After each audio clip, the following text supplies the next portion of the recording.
Fala galera, bem-vindos à edição número 1 do Capivara Cast, o podcast onde a gente vai discutir aqui com as autoridades, né? As pessoas que são referências no mercado de inovação, empreendedorismo digital. E hoje eu estou aqui com ele, Vitor Guedes, da FAPES. Fala, Vitão, beleza? Tudo bom, Felipe? Obrigado pelo convite aí, agradeço a participação. E vamos aí às perguntas para tentar ilustrar o máximo possível as atividades que a FAPES tem feito aí nesse período. Que maneiro, cara. Muito obrigado a você, Vitor, pela gentileza, tá? Você é sempre solícito, uma pessoa muito atuante aqui no ecossistema aqui do Espírito Santo. Para quem não sabe, a FAPES é a Fundação de Amparo à Pesquisa do Estado do Espírito Santo. E aí o Vitão vai me corrigir aqui, mas todos os estados da federação têm as suas fundações, né? E as fundações, elas têm aí um papel muito importante, né, dentro do ecossistema, seja tanto acadêmico, de pesquisa, quanto também agora de incentivo à inovação. Vitão, fala um pouquinho para a gente, cara, então, qual que é o teu papel aí dentro da FAPES, o que é a FAPES em linhas gerais para a gente? Então, a FAPES é a Fundação de Amparo à Pesquisa do Espírito Santo, como foi colocado, Felipe. A FAPES, ela tem 20 anos, ela completa esse ano, então é bem recente aí dentro da história do Espírito Santo a formação de Amparo à Pesquisa. Ela cresceu muito durante esse período. A FAPES inicialmente era mais voltada para o setor acadêmico ali, então era bolsas de pesquisa para pesquisador, projetos de pesquisa, e essa toada aí de inovação, ela começou nos últimos 10 anos forte, sabe? Começamos com Tecnova 1 lá atrás, antes tinha o PAP, que não era tão aberto, não era um edital tão aberto quanto são os editais de subvenção econômica hoje, mas a gente começou nos 10 anos. E nos últimos 5 anos, o volume de recursos que a FAPES tem administrado é absurdo. A gente tem a sorte de ter um fundo de ciência e tecnologia aqui, exclusivo. Ele vem da receita do ICMS. Então, a gente tem essa reserva de recursos para poder estar aportando dentro dessas empresas e incentivar aí a diversificação econômica do Estado. Nosso Estado, eu acho que é de notório conhecimento, ele é pequeno, tanto em relação à população, quanto em relação à extensão geográfica, então a gente precisa ter esses diferenciais aí para conseguir ser competitivo. Maravilhoso, Vitor. Cara, e você citou um edital que é, né, a menina dos olhos aqui de muitos dos espectadores, né, que são empreendedores, ou sejam de startups, ou sejam de empresas de médio e pequeno porte, que é o edital do Tecnova. Então, você pode explicar um pouquinho para a gente, em linhas gerais, o que é o edital Tecnova? É um recurso que vem da FINEP, né, distribuído aí para os estados acabam operacionalizando esse edital. O que ele é na prática? As pessoas às vezes confundem edital com licitação, com empréstimo. Cara, desmistifica isso para a gente. E se você puder, no final, passar um pouquinho do status do edital Tecnova mais recente aqui no estado do Espírito Santo, que foi no finalzinho do ano passado, né? E aí ele está agora correndo, os resultados, se você puder trazer algumas atualizações para a gente. Então, assim como o Tecnova, o Centelha também é outro edital que vem da FINEP, e ele é sempre na proporção 2:1. Então, a FINEP, ela aporta 70% do recurso aí, e a FAPES aporta 30%, 35% desse recurso. Então, essa divisão de recurso aí, o Espírito Santo acaba contribuindo também. O que acontece? Os editais de subvenção econômica nossos, ele é para ajudar a empresa mesmo a desenvolver um produto novo, a inovar, sabe? Eu lembro muito quando eu estava na faculdade, eu queria ter as oportunidades que hoje estão sendo colocadas no mercado. Subvenção econômica é um dinheiro que não tem devolução, você tem que entregar o projeto, tem que entregar o produto ali, então não é um empréstimo, você não está indo no banco pegar empréstimo, é bom desburocratizar esse ponto também, tá? E é uma concorrência, então assim, se o seu projeto for bom e você conseguir escrever um bom projeto e ele ser bem avaliado, você vai receber esse aporte de recursos. A contrapartida que a FAPES solicita, ela é mínima, varia de 1% a 5%, se eu não me engano no Tecnova é 5%.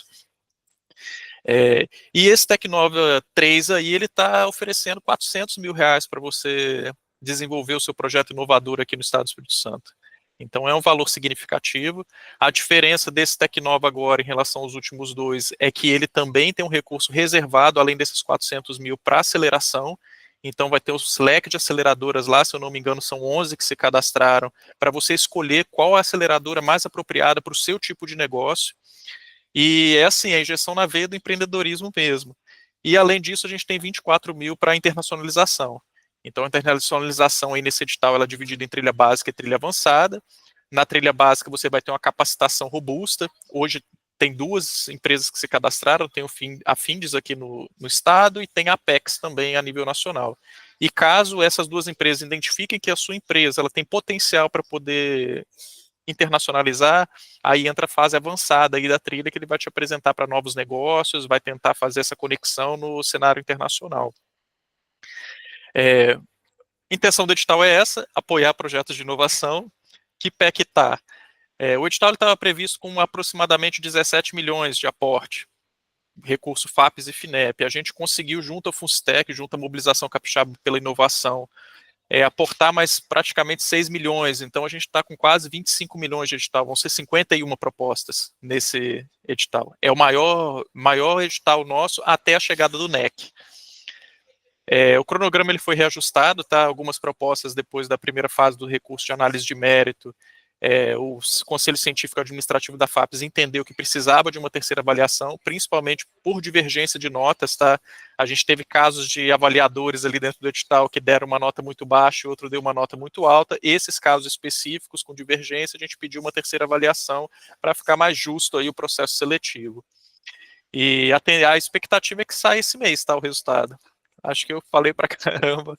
Não, maravilhoso. E Vitor, aproveita então, cara, para a galera que já está mais avançada, né, que é a turma que já participa de editais, explica um pouquinho como que é o funcionamento, Vitor, nesse aspecto de avaliação das propostas, né? Uma vez que a empresa juntou as documentações, escreveu o projeto, submeteu lá na plataforma, como que geralmente é montado? Quem são esses avaliadores? Quantos são? De onde vêm? É um grupo que sempre avalia todos ou não? É um grupo montado específico para aquele edital? Explica um pouquinho para a gente, Vitor. Então, aí varia muito do edital. Geralmente, editais de subvenção econômica mais abertos, a gente trabalha em duas fases. Uma fase de habilitação, que a própria equipe técnica da FAPES confere a documentação enviada, e aí ele tem caráter eliminatório, e uma segunda fase de análise de mérito. Como que a gente escolhe esses avaliadores? São avaliadores com notório conhecimento na área do projeto. Então, assim, eu tenho duas formas de avaliação. Ou eu avalio por comissão, eu junto um grupo de pessoas para avaliar todas as propostas. Geralmente, editais menores a gente faz dessa forma. Mas quando o edital eu tenho 300 submissões, eu não consigo trabalhar por comissão.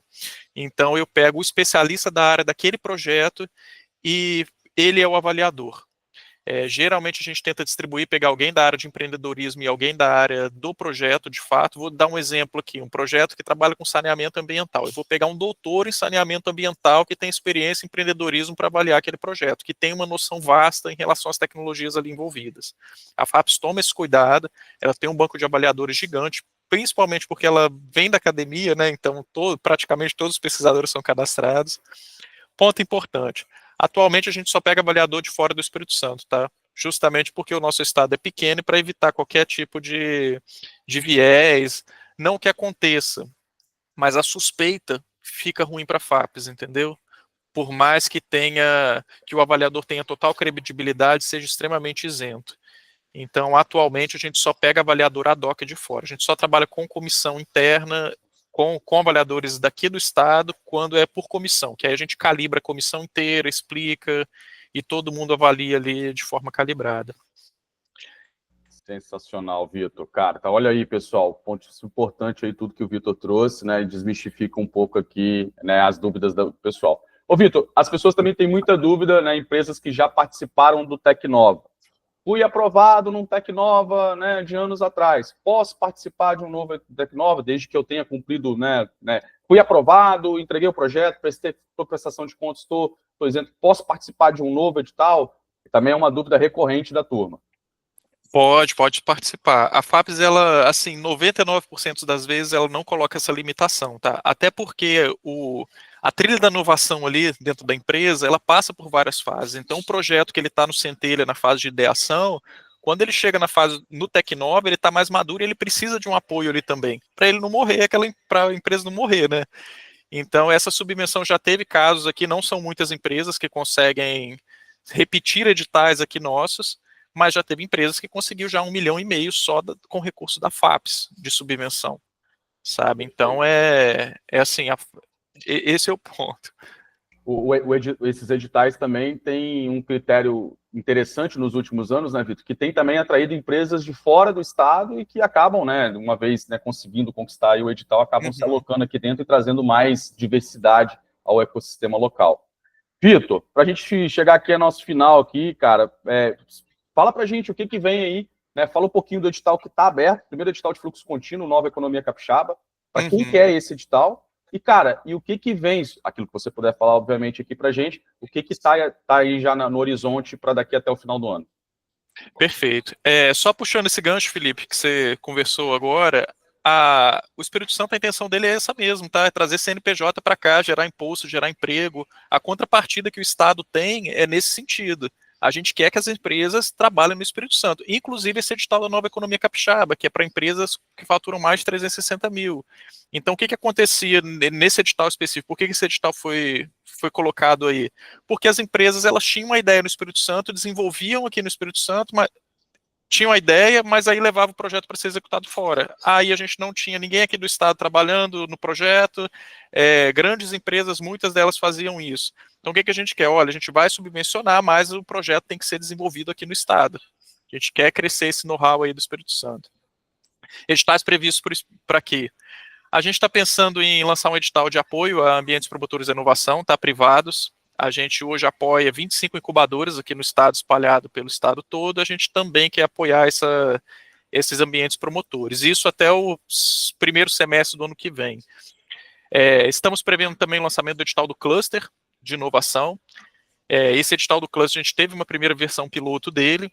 A empresa ela tem que buscar um desafio no interior do estado e tem que desenvolver um projeto naquele interior e tem que replicar esse projeto para outros municípios do interior. Então, um projeto bem interessante assim de ideação. Aquela ideia de você garimpar mesmo um desafio, descobrir um problema e desenvolver uma ideia. Estamos pensando também em lançar um edital mais aberto de negócio de impacto socioambiental e todos os editais falando das casas dos milhões, tá? Temos mais 2 Gênesis, a gente lá lançou 2 esse ano, Centro-Oeste, lançamos o Gênesis da Central Sul, que é na região de Cachoeiro, vamos lançar um no Caparaó, região ali de Alegre e Iguaçuí, e vamos lançar também em Linhares, Aracruz, na região do Rio Doce. E nesse total aí, a gente está falando em mais de 200 milhões de investimento aí só em subvenção econômica no estado. Que maravilha. Vitor, mais uma vez, cara, muito obrigado pelas informações. A porta aqui do CapivaraCast está sempre aberta para você. E outra, né, assim... temos o Centelha também no final do ano, tá? Centelha tá vindo aí e deve vir surpresa da FINEP. A gente vai descobrir essa próxima semana aí, que vai ter reunião lá. Que maravilha. E, Vitor, assim, dando um abraço super carinhoso a você e todo o time da FACS. Trabalho impecável que vocês estão fazendo. Não só de divulgação, difusão, organização desses editais, em especial também espalhando eles aqui pelo estado do Espírito Santo todo, né? Você citou o Gênesis, é um puta projeto legal que acaba, né, ali beneficiando os municípios que estão tanto ao norte quanto ao sul, de todas as regiões do estado. Vitor, mais uma vez, cara, muito obrigado, sucesso a você, ponto final nesse episódio e até a próxima, pessoal. Obrigado, Felipe. Peraí, deixa eu dar uma parada aqui, Vitor. Para a gravação.